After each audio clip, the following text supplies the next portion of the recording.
Salam Dəyərlər TV-nin dəyərli izləyiciləri. Xanım saatı verilişi efirdədir. Alimlər bir çox görkəmli insanların həyatında qadın rolunun böyük üstünlüyünü vurgulayaraq demişlər. Hər bir əzəmətli kişinin arxasında bir əzəmətli qadın durur. Əli əleyhissalam yeganə şəxsdir ki, Kəbədə dünyaya göz açmışdır. Əslində insan kamala meylidir. Əslində insan özünə yox, Allahına bənzəyənisidir.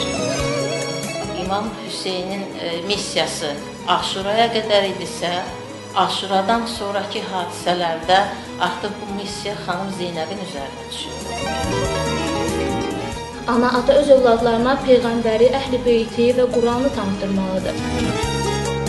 Hər bir ana öncə bunu bilməlidir ki, yəni onun övladı cəmiyyətin bir üzvüdür. Peyğəmbərimizin əlbəttə ki, o səbrindən, Əli əleyhissalamın səbrindən, anası xanım Fatimə Zəhranın mənəvi ab-havasından, onun ibadətindən bəhrələnmişdir. Məlumdur ki, tütün tərkibində 4000-ə yaxın zərərli kimyəvi maddələr var. Bunlar adlanır özünə qəsd kokteyli.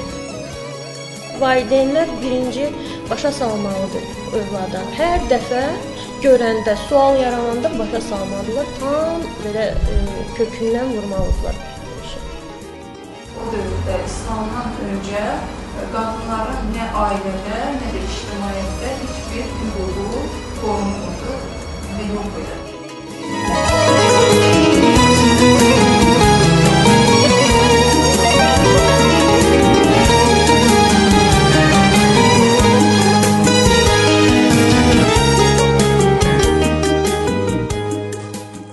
Bismillahirrahmanirrahim. Salamlayıram Dəyərlər TV izləyicilərini. Xanım saatı verilişində hər birinizi xoş gördük. Bəli, Şaban ayına yenicə qədəm qoymuşuq və bu mübarək ay demək olar ki, bütünlüklə mövludlarla zəngin bir aydır. Məxsusən ilk həftəsi İslam tarixinin 3 önəmli şəxsiyyətinin mövluduna təsadüf edir. Və bugün əziz və dəyərli qonaqlarımızla məhz bu barədə, bu gözəl mövludlar barədə söhbət edəcəyik. Qonaqlarımız Maarifçi Minarə xanım və Maarifçi Aynur xanım. Xoş gördük sizləri, mövludlarınız mübarək olsun. İlk olaraq Minarə xanım, sizdən xahiş edərdik, məhz bu 3 önəmli şəxsiyyət barədə həyatlarını qısa baxış olaraq qeyd edərdiniz. Salamlayıram, Instagramda Şabanın verilişini və təşəkkür edirəm məni verilişə dəvət etdiyinizə görə və doğrudan da buyurulduğu kimi Şaban ayı çox mübarək bir aydı, bərəkətli aydı. Üstəlik, yəni böyük əzəmətli şəxsiyyətlərin də bu ayda dünyaya gəlməsi bu ayın bir qədər də onu adı gözəlləşdirir, onu bərəkətli edir. Bu ayda bilirik ki, Şaban ayının 3-ü İmam Hüseyin əleyhissalam, yəni Peyğəmbər nəvəsi Həzrəti Əli əleyhissalam və xanım Zəhradan dünyaya gələn və Pancı Əli Əbanın sonuncu 5 nəfərin, sonuncu İmam Hüseyin əleyhissalamın dünyaya gələn günüdür. Hicri tarixinin 3-cü, hicrətin 3-cü ilində Mədinə şəhərində Şaban ayının 3-də cümə axşamı İmam Hüseyin əleyhissalam dünyaya göz açdı və Peyğəmbər çox sevinərək körpəni qucağına alıb, onun yanı o əməllər bəzi qulağına, sağ qulağına azan, sol qulağına iqamə dedi və bir qədər əməlləri ki, risalələrdə göstərilən əməllərdən ki, bunu qurban kəsilmənin bir həftəsində yoxsullara paylamaq və Allahın ilk şəhadətini, Allahın kəlməsi Peyğəmbərimiz onun qulaqlarına deyən dilinə zikr elədi, İmam Hüseyin əleyhissalamı. Yəni, bərəkətli bir ailədə İmamın dünyaya gəlişi, onun yəni dünyaya, yəni bütün körpələr kimi gəlsə də, İmam Hüseyin əleyhissalamın yaşamı, həyatı, yəni çoxlarından fərqləndi, yəni tarixlərə dəyişdirəcək bir həyat oldu. Onu istər uşaqlıq həyatında, istər gənclik həyatında, istərsə də ömrün son çağlarında, yəni Kərbala deyilən bir yerdə o bütün İmam Hüseyin əleyhissalamın keyfiyyətləri, bütün hamısı üzə çıxdı. Onun üstünlüyü bütün bəşəriyyatdan, bütün yəni adi insanlardan fərqliliyi. Və o ən ikinci bir mübarək şəxsiyyətlərindən Əbəlfəzl ağadır ki, o da yenə Şaban ayının 4-də dünyaya göz açıb. Onu göz açılması yəni Əbəlfəzl Abbas Həzrəti Əleyhisselamı və anasının adı Fatimə olsa da Ümmülbəni xanımdan dünyaya gələn çox qeyrətli bir körpə idi. Hətta xanım Zəhra öz sağlığında bilirdi ki, yəni buyurmuşdu Əleyhisselamı ki, yəni elə bir xanımdan həyat yolu, yəni ailə qur ki, o dünyaya gələcək evlad İmam Hüseynimə dayaq olsun. Həqiqətdə də Əbəlfəzl Abbas ağa elə körpəlikdən o cür yəni qardaşa, yəni çox məhəbbətli, sədaqətli bir evlad idi, qardaşı idi. Əbəlfəzl Abbas ağanı 4 imam öpüb, onun o qallarından ki, yəni onların da elmləri var idi ki, yəni bu necə bir evlad olacaq. 4 imam görüb onu əzizləyib, onun yəni gələcəkdə olan o əməlləri qarşısında. Və Əbəlfəzl Abbas ağadan hətta buyurulur ki, İmam Hüseyin Əleyhisselam körpərkən su istəyir, səhv eləmirəmsə Qəmbərdən Əleyhisselamın yəni köməkçisi. Deyir, onda Əbəlfəzl Abbas ağa özü tez qaçaraq, körpə olmasına baxmayaraq, tez İmam Hüseyin Əleyhisselama su gətirdi. Yəni, bu onun hətta körpəlikdən o qardaşa olan məhəbbətini, onun yəni Allaha olan bağlılığı uşaqda yəni bir üzə verirdi bizə. Və üçüncü, yəni İmam Səccad Əleyhisselamdır, Hüseyin Əleyhisselamın evladıdır. Yəni, o da bütün məsum imamlar kimi dünyaya hicrətin 38-ci ilində Mədinə şəhərində dünyaya göz açıb və gözəl, yəni o imamın da bütün həyatı, fəaliyyəti, yəni bir neçə hər bir imamın həyatını bölsə, İmam Səccad Əleyhisselamın da yəni əsas fəaliyyəti atası şəhid olundan sonra onun yəni fəaliyyəti üzə çıxdı. Kərbaladan sonra İmam Səccad Əleyhisselamın yəni fəaliyyətinin əsas hissəsi yəni İmam Səccad Əleyhisselamda çox mübarək bir ata-anadan yəni aldığı təlim, tərbiyə, elm, imam sayəsində öz yəni Kərbalada və ondan sonraki bütün həyatında üzə çıxdı.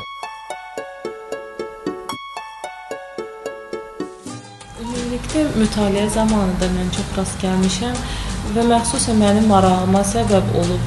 Əminəm ki, izləyicilərimiz üçün də çox maraqlı olar bu həzrətlərin ləqəbləri və onların mənaları. Mənə dəyərli tamaşaçılar, salamlayıram. Bildiyimiz kimi, ləqəb insana verilən bir şeydir, insanın adından götürülən bir şeydir və Peyğəmbərimizin Əhl-i Beyti adı ilə tanıyırıq, həmişə salavat çeviririk və Əhl-i Beyt deyəndə 5 kimsə nəzərdə tutulur ki, bunlar Peyğəmbərimizin bu 5 kimsənin ləqəbləridir. Və imamlarımıza da, məsum imamlarımıza da müxtəlif ləqəblər verilmişdir və bu ləqəblər onların bəzilərinə şücaətinə, bəzilərinə elminə, bəzilərinə fədakarlığına görə verilmişdir ki, bu ləqəblərdən də İmam Hüseynə verilən ləqəblərdən belə Seyid-i Şühada, yəni şəhidlərin sərvəri, şəhidlərin ağası olmuşdur. Bildiyimiz kimi İmam Hüseyin ağa elə bir şəhidli məqamına çatmışdı ki, bu şəhidli məqamı bəşər tarixində heç bir kəsə nəsib olmamışdı. Yəni ki, üstündən əsrlər keçməsinə baxmayaraq, yenə də Seyid-i Şühada deyəndə hər kəs İmam Hüseyni xatırlayır. Bundan başqa İmam Hüseynin başqa ləqəbləri də olmuşdu ki, Raşid, ərəb dilindən tərcümədə gözəl qabiliyyətinə, gözəl belə malik olan deməkdir. Bundan başqa Zəki, Mübarək, Müftüsani kimi ləqəbləri də olmuşdur. İmam Səccad Əleyhisselamın da özünə məxsus ləqəbləri olmuşdur və ona Zeynul Abidin, yəni ibadət edənlərin ən üstünü ləqəbi verilmişdir. İmam Səccadın ibadəti də, yəni tarixi baxımından kitablarda da öz əksini tapmışdır ki, İmam Səccadın ibadəti çox fərqli bir ibadət olub. Hətta hədislərdə və möhtəbər kitablarda var ki, İmam Səccad səhərə qədər səzdə halında keçirərdi.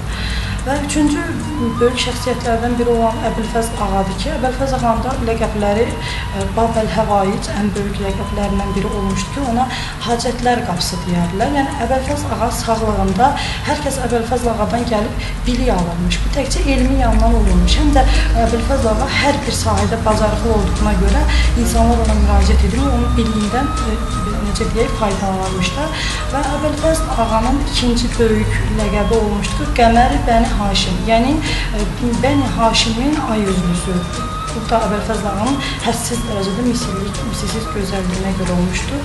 Bundan əlavə Əbülfəzl ağanın başqa ləqəbləri də olmuşdur ki, bu vaxt azlığı ilə nəzərə çatdıra bilmirik və qazi ləqəbi də olmuşdu ki, bunun da mənası odur ki, döyüşdən yəni həmişə uğurla qayıdan mənasındadır. Biz sadaladığınız həzrətlərin elmi məqamları necə idi? Yəni, biz özümüz də bilirik ki, İmam Səccad əleyhissalamın, məxsusən İmam Səccad əleyhissalam elmə çox böyük töhfələr vermişdir bu barədə. Dediyimiz kimi, elm Allah Taala'nın insanlara xüsusi bir istedadıdır. Bu da Həzrəti Peyğəmbərdə çox kamil dərəcədə olmuşdur. Və Həzrəti Peyğəmbər Allah Taala'nın ona vəhy etdiyi elmi Həzrət Əliyə öyrətmiş və Həzrət Əli əleyhissalam da öz növbəsində bunları yazmış və məsum imamlarımıza ötürmüşdür. Məsum imamlarımızda elm çox üstün dərəcədə idi, hədsiz dərəcədə, kamil dərəcədə idi imamlarımızda elm və İmam Hüseyndə də bu elm çox qabarıq şəkildə idi. Yəni İmam Hüseynin fədakarlığı bu elm öz əksini tapırdı. Kərbala səhrəsində hətta imamın o düşmənlər olan məktublarını oxusaq, indi bunları nəzərə çatdıra bilmirik. Demək olar ki, hər sözünün altında hədsiz dərəcədə mənalar var idi. İmam Hüseynin elmi haqqında Kərbala səhnəsi çox genişdir. Yəni bu haqda da alimlərimiz nə qədər kitab yazsa da, yəni sonsuz bir şeydir, bitə bilmir. Bundan əlavə İmam Zeynəl Abidin də İmam Hüseyndən sonra imamətlik məqamı İmam Zeynəl Abidin əleyhissalama çatmışdı və İmam Zeynəl Abidin də elmini o dövrün siyasi vəziyyətinə görə çatdıra bilmirdi. Demək olar ki, buna imkan vermirdilər və bu mənada da İmam Səccad əleyhissalam elmini dualar vasitəsilə, yəni ki, duaların içində dövrünün problemlərini də yazıb Səhifə-i Səccadiyyə əsərində toplamışdır. Bundan əlavə İmam Səccadın elminin bizə bariz nümunəsi o idi ki, əsirlər kərvanını Yezidin sarayına aparanda İmam Səccad orada xəstə olmasına baxmayaraq ki, çox halsız idi. Orada bir xütbə söylədi ki, və Peyğəmbəri tanıtdırdı. Onun bu tanıtması, yəni ki, imamın elmindən xəbər verir. Əbülfəzl ağa da, yəni ki, 3 imamdan bəhrələnmiş bir şəxsiyyətdir. Yəni Həzrət Əli, İmam Həsən, İmam Hüseyin elmindən bəhrələnmiş bir şəxsiyyət olmuşdur. Və İmam Əli əleyhissalam Həzrət Abbas haqqında buyurmuşdur ki, oğlum Abbas mənim elmimdən göyərçinin öz balasına su və yemək verdiyi qədər bəhrələnmişdir mənim elmimdən, yəni çox kamil dərəcədə bəhrələnmişdir. Həmçinin Həzrət Əbülfəzl Abbas çox bilikli, elmli insan olmuşdur və dövrümüzün alimləri də qeyd ediblər ki, Həzrət Abbas həqiqətən dövrünün alimi olmuşdur. Bəli. Mən bir nöqtəni qeyd etmək istərdim. İmam Səccad əleyhissalamın elmi töhfələrinə toxundu. Misal üçün Səhifə-i Səccadiyyədir, Risalət-i Hüquqdur ki, günün bu gündə də aktualdır. Səhifə-i Səccadiyyə 20 dildən çox dilə tərcümə olunmuşdur. Risalət-i Hüquq İtalyan dilinə də hətta tərcümə olunmuşdur. Bəs İmam Hüseyin əleyhissalam, Həzrət Əbülfəzl və İmam Səccad əleyhissalamı birləşdirən bir tarix baxımından birləşdirən bir nöqtə var, Kərbala hadisəsi. Və bu hadisələr zamanı oxşar cəhətləri, məhz bu həzrətlərin. Yəni məqsəd ki, orada hansı Allah, sırf yəni birinci məqsəd idi ki, Allah xatiri idi, Allahın dinini, Allahın Quranını qoruma xatiri idi. Yəni haqqı qoruma xatirinə, bunlar haqqı uğrunda, yəni bunlar ümumi birliyi idi və hərəsi də öz boynuna düşən vəzifəni yerinə yetirirdi. Yəni əgər İmam Hüseyin əleyhissalam boynuna düşən o 10 gün müddətində ki, öz moizələrlə o cahil insanları oyatmaq, onları Allaha tərəf dəvət eləmək, yadlarına salmaq ki, onlar Allahın haqqını, onun Peyğəmbər evladı olmağını, onun yəni atası əleyhissalamı, anasını, yəni onları xatırlatmaları dönə-dönə onun boynuna düşürdü. Yəni öz vəzifəsini yəni yerinə yetirirdi ki, son hər nə vardı. Yəni o insanları məqsəd oldu ki, yəni oyatsın, o haqqı çatdırsın. İmam Səccad əleyhissalamı, yəni o Allahın hikməti idi. Orada İmam Səccad əleyhissalam bilir ki, Kərbalada yəni xəstə idi, o iştirak edə bilmirdi. Amma ona belə hər an istəyirdi ki, İmam Səccad əleyhissalam dursun və o yəni orada mübarizədə iştirak eləsin. Amma ona xəstəlik imkan verdi və xanım Zeynəb onu qoymurdu. Yəni xanım Zeynəb onu sakitləşdirirdi ki, yəni sən lazımsan, sənin fəaliyyətin, yəni sən bu yerdə səbr eləməlisən. Yəni xəstə olduğuna baxma. Amma qəlbən yəni iştirak edirdi. Əslində o da o cürə xəstəliklə, o imtahanla iştirak edirdi. Və Əbülfəzl Abbas ağaya gəldikdə ki, Əbülfəzl Abbas ağa özünə məxsus, baxma, məsum olmasa da Əbülfəzl Abbas ağa elə bir şərətdə özünə məxsus, elə bir məqama qalxdı ki, orada yəni Əbülfəzl Abbas ağa girəndə Fərad çayının içində, yəni onu əslində görən yox idi, o su da içə bilərdi orada.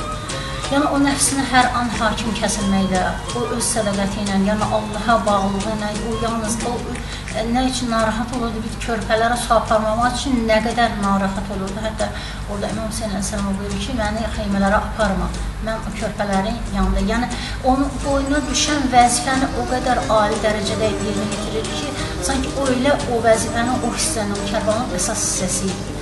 Və o Kərbalda o nöqtələr ki, yəni İmam Hüseyin həqiqətən də bunları birləşdirirdi və o nöqtələr çox İmam Hüseyin Əleyhisselam xüsusən orada ən böyük haqqı ən sadə yolla çatdırdı, ən sadə dillə danışırdı ki, insanlara, yəni orada hər kəs bir şans verirdi insanlara ki, kimsə bəlkə o yana, bəlkə çatmır, bəlkə o yana bir addım atar, yəni son anlacan buyur ki, Allah, mən öz hüccətimi tamamlamaq üçün, yəni 10 gün, hətta bir gün axır gününü ki, Allah, yəni onlardan, hətta düşmən də olsa onlardan möhlət istəməklə, yenə də Allahın Quranını, ibadətini və o insanları muayizə eləməklə öz haqqını, öz imamlığını, öz vəzifəsini yerinə yetirdi və o üç nöqtədə, yəni orada səhnə ümumi məqsəd bir idi, amma hərə öz boynuna düşən vəzifələri yerinə yetirirdi. İnşallah bu işlərdə də ona görə də əbədi bir səhnə, orada bir birlik səhnəsi yaratdılar ki, onların məqsəd birliyidir. Verilişimizin sonuna yaxınlaşırıq. Sizlərə də dərin təşəkkürümüzü bildiririk. İştirak etdiniz, bizlərlə söhbət etdiniz bu barədə və məxsusən bizi izləyənlərə tövsiyəmiz budur ki, bu mövludlar səbəb olsun, vasitə olsun, biz bu həzrətləri hər dəfə anaq və onların həyatlarına qısa baxış olaraq onlardan örnəklər alaq, öz həyatımızda tətbiq etməyə çalışaq və bu ümidlə, bu dua ilə sizlərlə sağollaşmaq istərdik. Allah amanında sağlıqla qalın. Xanım Saatı verilişində sizlərlə mən idim, Leyla Hacılı.